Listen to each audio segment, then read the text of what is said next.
ऐसा पूत जन जैसा राणा प्रताप अकबर सुता ऊज के जाने सिराने सांप। नमस्कार दोस्तों, आप सभी लोगों का एक बार पुनः मैं भैरू सिंह राजपुरोहित आप सभी लोगों का नवजीवन कला सेज में हार्दिक अभिनंदन एवं स्वागत करता हूं।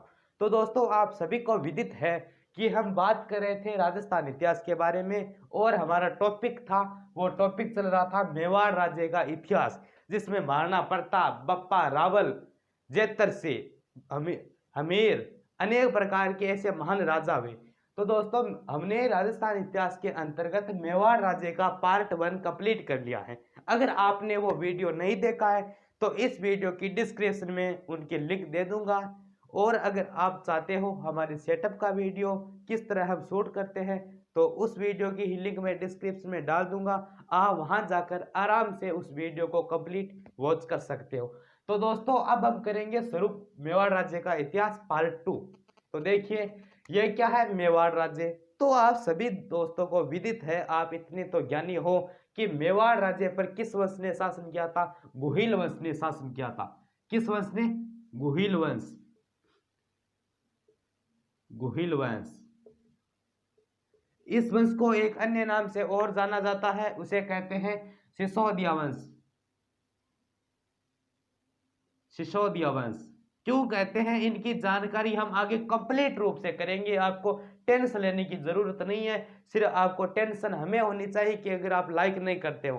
अगर चैनल पर अगर दोस्तों नए हो तो चैनल को सब्सक्राइब जरूर कर देना।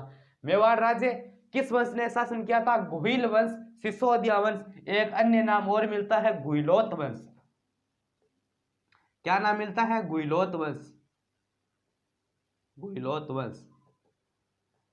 ठीक है, इतनी बात हमने कर ली। अब हम बात करेंगे इस मेवाड़ राज्य में गोइल वंश की नींव रखी किसने। अगर आप दोस्तों लाइक नहीं करते हो तो हमारा मोटिवेशन आप गिराते हो, तो इस वीडियो को महाकाल के लाडो आप जरूर लाइक कर दीजिए। गोइल वंश। अब हम बात करेंगे संस्थापक की। गोइल वंश का संस्थापक कौन था? संस्थापक था गुहिल। इसका एक अन्य नाम और आता है गुहिलोत।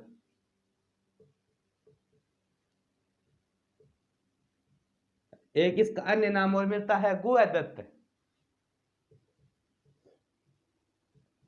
गुहदत्त ये क्या है? मेवाड़ राज्य का संस्थापक है। कौन? ये गोइल। गुइलोद भी नाम मिलता है, गुहदत्त भी नाम हमें मिलता है कुछ कुछ किताबों में। इसने भाई मेवाड़ राज्य की स्थापना कब कब की थी? तो ये मेवाड़ राज्य की स्थापना इन्होंने की थी 566 ईस्वी में। ठीक है, कब की थी? 566 में। अब हम एक बहुत ही महत्वपूर्ण बात करने जा रहे हैं। अगर आप इस वीडियो को देख रहे हो तो आराम से अपनी दोनों आंखें और अपना जो कान है वो इस वीडियो में लगा दीजिए, समर्पण कर दीजिए।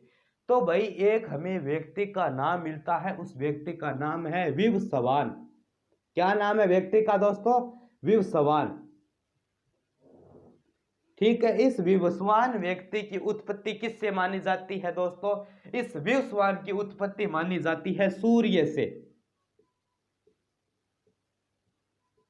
सूर्य से विवस्वान की उत्पत्ति हुई। ठीक है दोस्तों, उत्पत्ति हो गई। अब क्या हुआ? इस विवस्वान के वंश में कुछ वर्ष जाने के बाद, कुछ पीढ़ी बीत कुछ पीढ़ियों के बाद सूर्यवंशी थे, और कुछ पीढ़ियों के बीतने के बाद इसी वंश में एक व्यक्ति का जन्म होता है, और उस व्यक्ति का नाम है महाराजा दशरथ। महाराज दशरथ।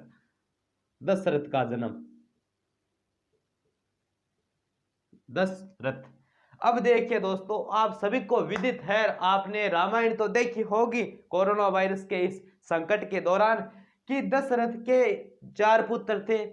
उस दशरथ के पुत्र थे, बड़े पुत्र, उनका क्या नाम था? राम।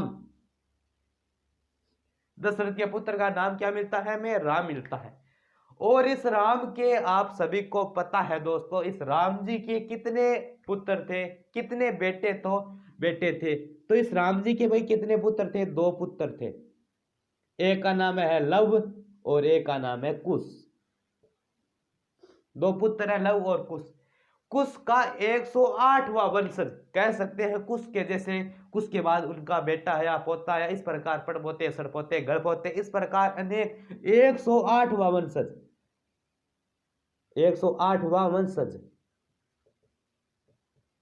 कौन हुआ? 108वें वंशज का नाम है विजयभूप। विजयभूप। अब सभी को पता है राम जी कहां कहते हैं, दशरथ जी कहां कहते हैं। तो इस अभी तक विश्वान से लेकर और विजयभूप तक इनकी राजधानी कहां रही थी? इसकी राजधानी की बात करें तो यह कहां के थे? अयोध्या। ठीक है, अयोध्या के थे।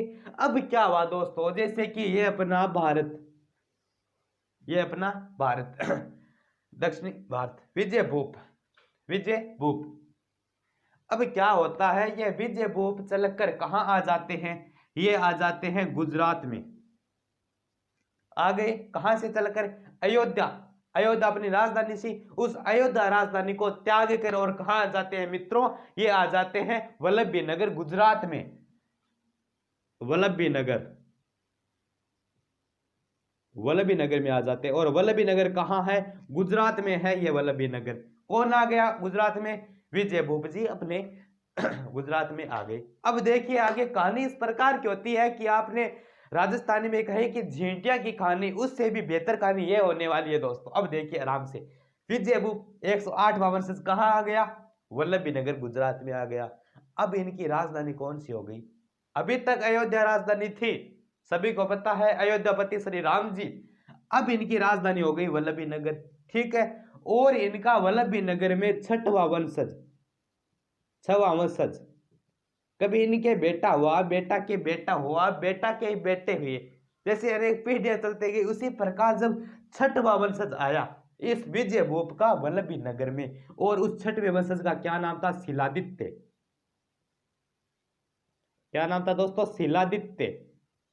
यह अभी भाई राम जी का ही वंशज चल रहा है। विजयभूप, विजयभूप आ गए हमारे वल्लभी नगर गुजरात में, और गुजरात में वल्लभी नगर में विजयभूप का छठवां वंशज हुआ, और उस छठवें वंशज का नाम मिलता है शिलादित्य। अब क्या होता है दोस्तों, जैसे जैसे शिलादित्य बड़ा होते गए, 17 साल 18 साल, जवानी, राजस्थानी भाषा में बोले जवानी बापड़ने लगी। अब इनके मन में क्या? प्यार का ख्याल आ गया। अब इसे क्या करनी है? शादी करनी है। तो दोस्तों ये क्या करता है, यहाँ पे ये अपना क्या आ गया? गुजरात वाला एरिया। यहाँ पे क्या है? आबू सिरोई, आबू सिरोई, ये स्थान है आबू सिरोई, भारत वाले स्टेट में। अब देखिए क्या होता है, शिलादित्य को वे युद्ध करते हैं, तो कोई आबू की कोई राजकुमारी थी जिसका नाम था, क्या नाम था आबू की राजकुमारी का? पुष्पावती, पुष्पावती। आबू की राजकुमारी थी पुष्पावती। शिलादित्य ने क्या किया? इस पुष्पावती से शादी कर ली, शादी। अभी तक आपको समझ में आ रहा होगा, इस शिलादित्य ने आबू के परमार वंश की कोई राजकुमारी थी जिसका नाम है पुष्पावती, उससे ब्याह कर लिया। क्या कर ली? ब्याह कर लिया। ठीक है दोस्तों, ब्याह शादी कर ली। हाँ आगे देखते हैं, दिखाई दे रहा होगा आपको यहाँ पे, शादी कर ली। अब क्या होता है दोस्तों, आप सभी को विदित है कि जब शादी हो जाते हैं तो बच्चे तो होंगे। तो भाई इनके क्या हुए? 6 पुत्रियां हो गई। किसके? शिलादित्य और पुष्पावती के 6 पुत्रियां हो गई, 6 पुत्रियां हो गई, पुत्रियां हो गई। और इसको किस चीज की जरूरत है? अब सभी को पता है 6 पुत्रियां हो गई तो एक तो पुत्र होना चाहिए ताकि इनका वो भात भर सके और इनकी जमीन का वो मालिक बन सके। तो दोस्तों क्या होता है, 6 पुत्रियां हो गई, किसके हुई? पुष्पावती के, और इनके पिता का नाम शिलादित्य। भाई पुष्पावती मन में क्या सोचने लगी दोस्तों, कि भाई अपने 6 बेटियां हो गई है, मेरे कोई अभी तक पुत्र प्राप्त नहीं हुआ है। तो वो पुष्पावती क्या करती है, इस वल्लभी नगर से कहां चली जाती है? वल्लभी नगर से चली जाती है एक बार वो आबू। ठीक है दोस्तों, कहां आ गई? आबू आ गई। और आबू में कोई कहते हैं कंवारा भैरू जी का मंदिर। आबू के कंवारा भैरू जी मंदिर में वो क्या करने लगी? साधना करने लगी। पुत्र की मनोती मांगने गई थी। आबू के कोई परमार, आबू के परमार वंश था, उनका जो कुंवारा भैरू जी का मंदिर होता है वहां पे, वहां पर कह भगवान के आगे गई शरण में कि बाबा भैरवनाथ जी, मेरे कोई पुत्र प्राप्त नहीं हुआ है, मुझे एक पुत्र दीजिए। तब क्या होता है, जैसे आपको इतना तो समझ में आ गया होगा, एक बार मैं इसको रट कर रहा हूं, इतने को आप देख लीजिए, आपको समझ में भी आ रहा है, साथ में आप नोट्स भी बना सकते हो। तो आगे की हम बात करेंगे, इसको मैं एक बार रट कर रहा हूं।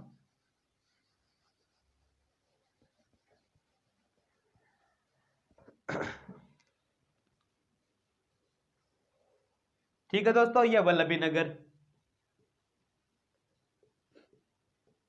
ये आबू। अब शादी करके यहां आ गई, कौन आ गई, पुष्पवती आ गई। इनके 6 पुत्रियां भी हो गई, 6 पुत्रियां, 6 छोरा, 6 लड़कियां होगी। अब क्या करो, वल्लभी नगर से पुष्पवती क्या करती है दोस्तों, पुत्र की मनोती मांगने के लिए यहां से कहां चली जाती है, पुष्पवती आ जाती है आबू के कुंवारा भैरव जी मंदिर में। आगे भगवान से साधना वादना करती है कि महाराज अब कल जो मारे छोरो, जो भी टाबर हुआ वो छोरो हुआ, बच्चों हुआ, पुत्र हुआ। तो दोस्तों क्या होता है, जब पुष्पावती आबू में कोई देवरे में स्थान पर बैठकर साधना कर रही थी, उसी समय क्या होता है, इधर वल्लभी नगर में इनका पति कौन है, शिलादित्य है। तो इस वल्लभी नगर में इधर की साइड से अरबों का आक्रमण होता है। किसका, अरब आक्रमण,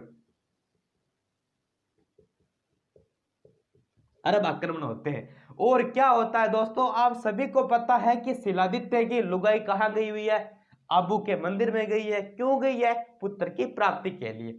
अब अरब जब आक्रमण करते हैं वल्लभी नगर में, तो इस आक्रमण में जो पुष्पावती का पति होता है ना, उनका नाम है शिलादित्य, उनकी मृत्यु हो जाती है भाई, शिलादित्य मारा गया। किसके आक्रमण में, अरबों के आक्रमण में शिलादित्य मारा गया। ठीक है, आपने ये एक बार देख लिया होगा, संस्थापक स्क्रीनशॉट भी ले लिया होगा अपने साथ साथ में। अब हम इनकी बात यहां करते हैं।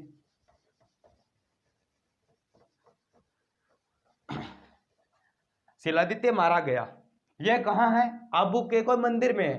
भैया आबू है, और आबू के कोई मंदिर में क्या कर रही है, साधना वादना कर रही है। कौन कर रही है, पुष्पावती। पुष्पावती कौन है, शिलादित्य की पत्नी है, सिरोही के परमार वंश की कोई राजकुमारी है जिसका नाम है पुष्पावती।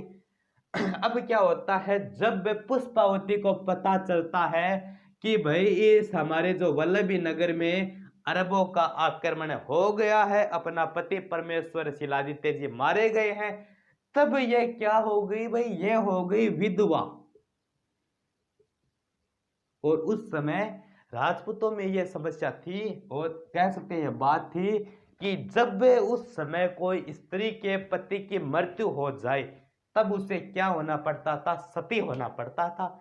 लेकिन उसमें भी 3 शर्तें थी सती होने पर। कौन कौन सी, पहली शर्त तो है वो गर्भवती न हो, गर्भवती ना हो। दूसरी है अपने पिता के घर ना रहे, अपने पिता के घर ना रहे, अब अपने पिता के घर वह नहीं रह सकती। तीसरी बात हो गई कि भाई अब जब वल्लभी नगर में आक्रमण हो गए अरबों का, तो अपने सासरे पर खतरा हो गया, सासरे पर अन्य लोग आ गए, अपने पति परमेश्वर को मार दिया। सासरे पर खतरा, ससुराल में खतरा, सासरे में खतरा, सासरे में खतरा था। 3 मुख्य बात हो गई। अब देखिए क्या होता है मित्रों, अगर आप वीडियो पर नए हैं तो चैनल को सब्सक्राइब करके आप जाना। देखिए दोस्तों मजा आने वाला है, आप बस इनके साथ बने रहें दोस्तों लास्ट एंड तक। पुष्पावती विधवा हो गई, ये 3 शर्त है, 3 शर्त थी उस समय। वह गर्भवती ना हो, लेकिन वो क्या थी, वो गर्भवती थी, उनके पेट में बच्चा था, 6 पुत्रियां हो चुकी थी। तो दोस्तों वह गर्भवती थी, सभी को पता है, तब वो क्या नहीं हो सकती, सती नहीं हो सकती। पहली समस्या तो बरकरार है। दूसरी बात, अपने पिता के घर न आ रही, तो अपने पिता के घर ही है, वो आबू की राजकुमारी है तो पिता के घर ही है, यह भी समस्या इनके सामने। सासरे में खतरा, तो आप सभी को पता है, इतना दिमाग तो आप ही चला सकते हो कि इस वल्लभी नगर में जब अरबों का आक्रमण हो गया, अरब लोग वहां पर अपने राज्य को बसा लिया, तब अगर वो पुष्पावती वहां जाएंगी तो खतरा ही खतरा है। चारों मेर और खतरा है। तब वो क्या करती है दोस्तों, इस आबू और इस वल्लभी नगर के मध्य, वल्लभी नगर, आबू और इस वल्लभी नगर के मध्य इस स्थान पर एक स्थान का नाम मिलता है और उस स्थान का नाम है वीरनगर। अब क्या होता है मित्रों, बहुत ही इंटरेस्ट कहानी है, बस आप सुनते रहना। अब क्या होता है, इस वहां यहां एक स्थान पड़ता है वर्तमान में वीरनगर। अब आबू की जो राजकुमारी थी वो न अपने पिता के घर भी न रही, समस्या का भाई पालन कर रही है, वो अपनी शर्त का अपने पिता के घर न रहे, पिता का घर त्याग दिया है और अपने सासरे पर अभी नहीं आई है। तो वो कहां गई, आबू से चलकर, और वल्लभी नगर के बीच में एक स्थान है वीरनगर, वीरनगर में ये पुष्पावती आ जाती है, आ गई। अब क्या होता है, इस वीरनगर में कोई एक विधवा ब्राह्मणी थी, विधवा ब्राह्मणी, विधवा ब्राह्मणी, और इस विधवा ब्राह्मणी का नाम है कमलावती। यह पुष्पावती आ जाती है कमलावती के पास। कहां जाती है, कमलावती के पास पुष्पावती आ जाती है। ठीक है दोस्तों, यहां पर ही एक उसे बच्चा प्राप्त होता है, एक पुत्र की प्राप्ति होती है। किसको, इस पुष्पावती को पुत्र की प्राप्ति कहां होती है, वीरनगर में पुत्र प्राप्ति। अब क्या होता है दोस्तों कि जब वीरनगर में पुत्र प्राप्त हो चुकी है, तब क्या होता है, यह पुष्पावती अपना जो पुत्र है ना उसको कमलावती को सौंपकर, कमलावती को इस पुत्र को देखकर और कहां आ जाती है, वल्लभी नगर में आ जाती है। कौन, पुष्पावती, किस पुत्र को सौंपकर, किसको सौंपा था, कमलावती को, आ जाती है। अब क्या होता है, कमलावती को जब पुष्पावती ने सारी बात बताई कि भी मेरा सासरा वल्लभी नगर है, मेरा गांव आबू की मैं परमार उसकी राजकुमारी हूं, और अरबों ने आक्रमण कर दिया है, मेरा पति मारा जा चुका है। तब कमलावती को वो बच्चा सौंपकर वो चली जाती है वल्लभी नगर में। कमलावती ने क्या किया, अरबों से बचकर, किससे बचकर, अरबों से बचकर, अरबों से छुपकर कह सकते हैं, अरबों से बचकर कह सकते हैं। अब वो बच्चा किसके पास है, इस जो विधवा ब्राह्मणी है ना वीरनगर की कमलावती, उनके पास है। अरबों से छुपकर इस कमलावती ने उस पुत्र को कहां रख कर पाला था, गुफा में रख कर पाला, गुफा में रख कर पाला, पुत्र को पाला,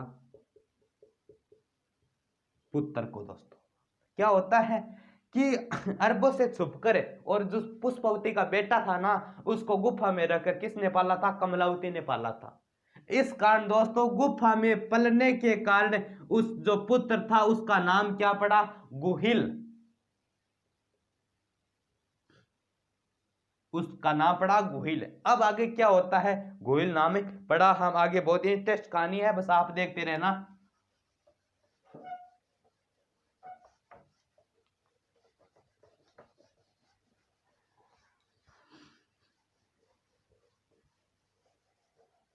बच्चे का नाम पड़ गया गुफा में पलने के कारण गुहिल, क्या पड़ा, गुहिल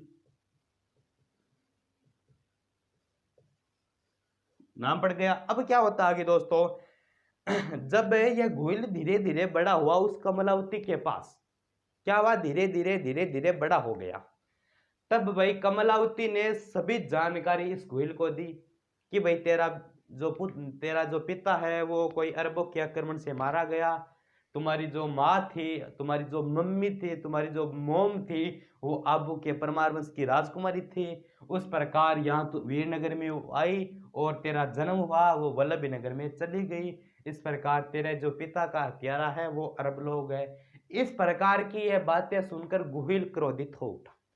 अब वो क्या कहता है कि मैं तो सिर्फ बदला लूंगा, किससे, अरबों से, कि मेरे पिता की उसने हत्या की। तो दोस्तों क्या होता है, गुहिल वीरनगर में क्या करता है, बिलों के साथ, बिलों को लेकर आया। गोहिल ने क्या किया, वीरनगर में जो भील जाति थे, भील लोग थे, उनको समझाया कि भाई लोगों आप मेरे साथ चलो, मेरे नए राज्य की स्थापना के लिए, नए राज्य का मैं संस्थापक बनना चाहता हूं, नए राज्य की मैं स्थापना करूंगा। तो भीलों ने साथ जाने से मना कर दिया कि हम आपके साथ गोहिल जी न तो आज जाएंगे और न कल जाएंगे, कि मेरे साथ चलो, मैं आपको वादा करता हूं कि जो भी मेरी आगे वाली पीढ़ी होगी ना, आगे वाली मेरी संतान होगी, वो आपसे क्या नहीं लेगी, कर नहीं लेगी, कर नहीं लेंगी। ठीक है, ये आगे यह कहां गोहिल इस बिलों को लेकर कहां आए बिलों को लेकर आए वल्लभी नगर में। लेकिन अब क्या होता है, इस वल्लभी नगर में जो अरब लोग थे ना, वो लूट पाट करके चले गए थे। ठीक है, अब क्या होता है, ये घूमते घूमते भीलों के साथ इस क्षेत्र में आ गए, नीचे वाले में, वल्लभी नगर के इस क्षेत्र में आ गए, ऊपर की साइड में, मेवाड़ में। और कहें, और भीलों से कहा कि हम इस मेव जाति से रक्षित प्रदेश, मेव जाति, इस मेवाड़ वाले एरिया में उस समय मेव जाति की अधिकता थी। इस कारण मेव को किसने राया था, गोहिल और भीलों ने। मेवाड़ मेवाड़ वर्तमान में क्षेत्र है ना, उसमें मेव जाति की अधिकता थी और मेव जाति के लोगों को हराकर अपने उस वंश की स्थापना की थी, और उस वंश का नाम है मेवाड़ वंश, गोहिल वंश, गोहिलोत वंश, सिसोदिया वंश।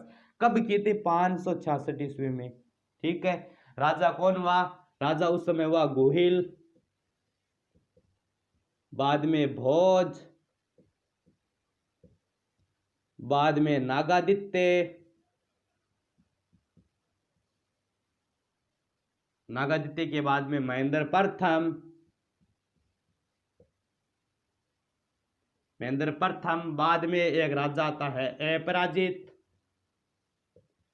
और बाद में एक राजा आता है शिलादित्य द्वितीय। क्यों भाई, प्रथम तो जो गोहिल जी का पिता था वो आ गया, शिलादित्य द्वितीय। उनके बाद आता है महेंद्र द्वितीय। गोहिल भीलों को लेकर कहां गए, वल्लभी नगर में। वल्लभी नगर में अरब लोग नहीं मिले। क्यों नहीं मिले, वो लूटपाट करके सामान पोडला में बांध कर चले गए हैं चले गए हैं।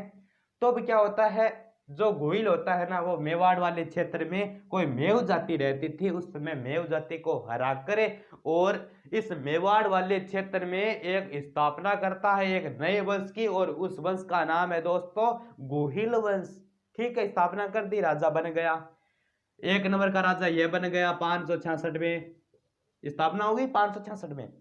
अब आपको पता है, मैंने अभी एक पीछे एक बात बताई है कि गोहिल ने भीलों से वादा किया था कि जो भी मेरी आगे वाली पीढ़ी आएगी ना, वो आपसे क्या नहीं लेगी, कर नहीं लेगी, मतलब कोई टैक्स नहीं लेगी, टैक्स नहीं लेगी। तो गोहिल, भोज, नागादित्य, महेंद्र प्रथम, अपराजित, शिलादित्य और महेंद्र दत्त। अब क्या होता दोस्तों, ठीक है, बात मान ली भीलों से कि ठीक है, कर नहीं लेंगे तो देंगे नहीं, क्या लेंगे। ठीक है भाई, गोहिल आ गया, कर नहीं लिया भीलों से। बाद में गोहिल का जो बेटा आया, पड़पोता आया, सड़पोता, जो भी वंश में आए, कौन आया था, राजा भोज आया, वो भी भीलों से कर बिल्कुल भी नहीं लिया। नागादित्य जी आए, वो भी भीलों से कर नहीं लिया। भील इनके संस्थापक, जैसे उस समय राजा के जो मंत्री थे, मुख्यमंत्री जैसे मुख्य यानी सबसे उच्च अधिकारी, उस प्रकार रत्नी कहते थे पहले तो वो पुरोहित लोग थे, उस इनके हो गए भील। महेंद्र प्रथम आया, उनसे गोहिल की तरह भीलों से कर नहीं लिया।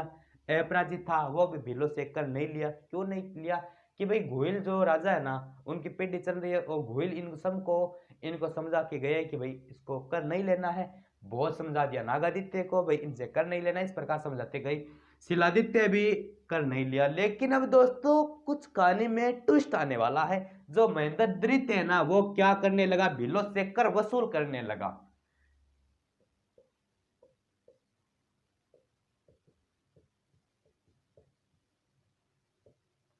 वसूलने लगा, भीलों से कर वसूलने लगा। तब जो भील लोग थे ना, वो महेंद्र जी को कहने लगे कि महेंद्र जी का, हाँ बोलो जी, कि आपके जो पूर्वज लोग थे गोहिल, जिसकी स्थापना हुई थी, स्थापना की थी मेवाड़ की, उन्होंने कहा कि मेरी पीढ़ियां आपसे कर नहीं लेगी, आपसे टैक्स नहीं लेगी, और आपके जो 6 वंशज आए हैं वो हमारे से टैक्स नहीं लिया, आप क्यों ले रहे हो? तब महेंद्र ने कहा मैं तो ऐसे ही लूंगा और ऐसे ही करूंगा। तब भीलों ने क्या किया? भीलों ने महेंद्र की हत्या कर दी, महेंद्र द्वितीय की हत्या कर दी। ठीक है, हत्या कर दी। अब क्या होता है, इस महेंद्र द्वितीय के एक बेटा था, एक पुत्र था, जिसका नाम है काल भोज या बप्पा रावल। काल भोज या बप्पा रावल। काल भोज या बप्पा रावल, मैं यहां भी लिख रहा हूं काल भोज, इसे कहते हैं बप्पा रावल। बप्पा रावल इनकी उपाधि है। बप्पा रावल उपाधि का मतलब क्या होता है? बाप के समान, अपने पिता के समान, बाप के समान। इस बप्पा रावल की उपाधि का यह अर्थ है। काल भोज बप्पा रावल। आप सभी को पता है कि महेंद्र द्वितीय की हत्या किसने की? भीलों ने की। और महेंद्र द्वितीय का बेटा कौन है? काल भोज या बप्पा रावल। काल भोज या बप्पा रावल।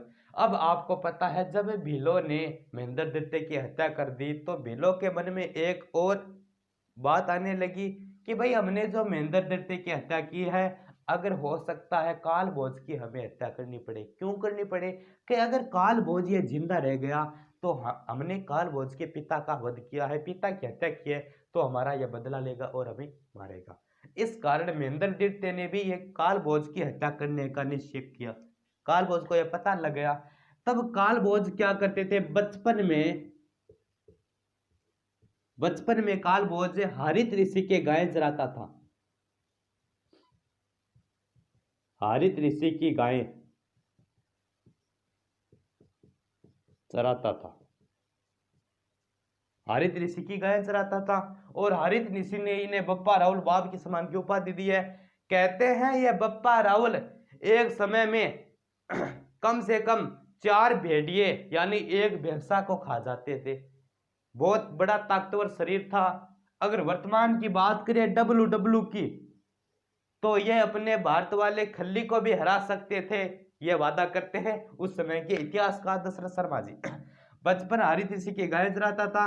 और कहते हैं ये 35 हाथ की धोती, 35 हाथ की धोती, और कहते हैं 16 या 17 हाथ का दुपट्टा ये पहनते थे।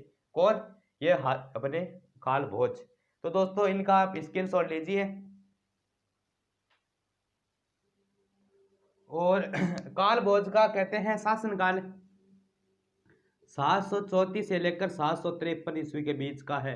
734 से लेकर 753। इसे कहते हैं ये ताकतवर राजा, मेवाड़ का प्रथम ताकतवर राजा, मेवाड़ का ताकतवर राजा, ताकतवर राजा। इन्होंने 2 मंदिरों का निर्माण करवाया था। काल भोज ने 2 मंदिर, 2 मंदिर कौन कौन से? एकलिंग नाथ जी का मंदिर, जो कुल देवता है इनके, एकलिंग नाथ जी, नाथ जी का मंदिर। एक मंदिर का निर्माण करवाया था सास बहू का मंदिर।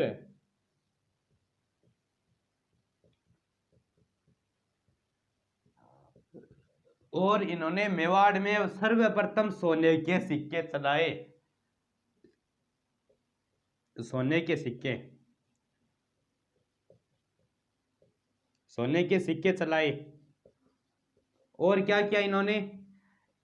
नागदा को राजधानी बनाई, नागदा को राजधानी बनाई। इन्होंने काल भोज बप्पा राव ने राजधानी बनाई।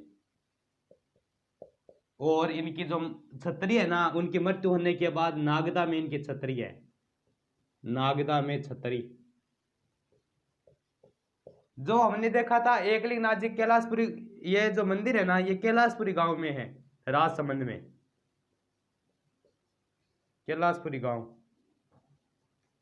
ठीक है। और ये सासबू का मंदिर है नागदा उदयपुर में, नागदा उदयपुर, उदयपुर में। तो दोस्तों ये है, आगे अपना काल भोज आ गया। अब हम बात करेंगे आगे का जो राजा आता है उनकी।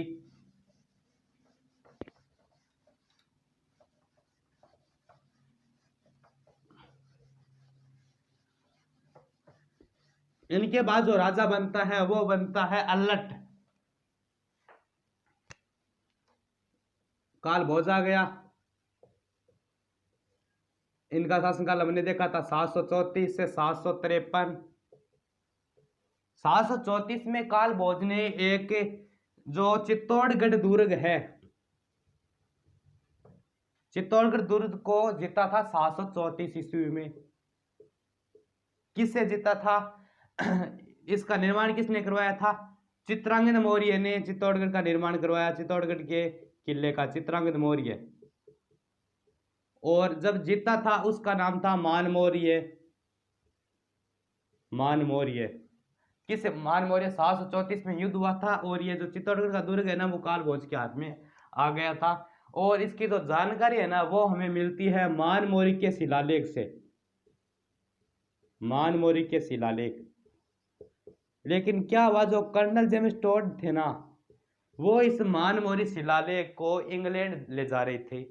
कहा, किस चीज माध्यम से? ये अपने ले जा रहे हैं जहाज के माध्यम से, ठीक है। और जहाज में इतना बड़ा ये जो मान मौर्य का शिलालेख है ना उसमें वजन बहुत था, इस कारण जहाज में कुछ हलचल हो गई, समुद्र में कुछ लहरें बनाई। इस कारण कर्नल जेम्स टोड ने इस जो मान मौर्य का शिलालेख था ना उनको पानी में फेंक दिया। यह कुछ मुख्य बात है चित्तौड़गढ़ के बारे में। अगर आगे की हम बात करेंगे 2 नंबर राजा की, वो अपना जाता है अल्लट। कौन आया? अल्लट आया।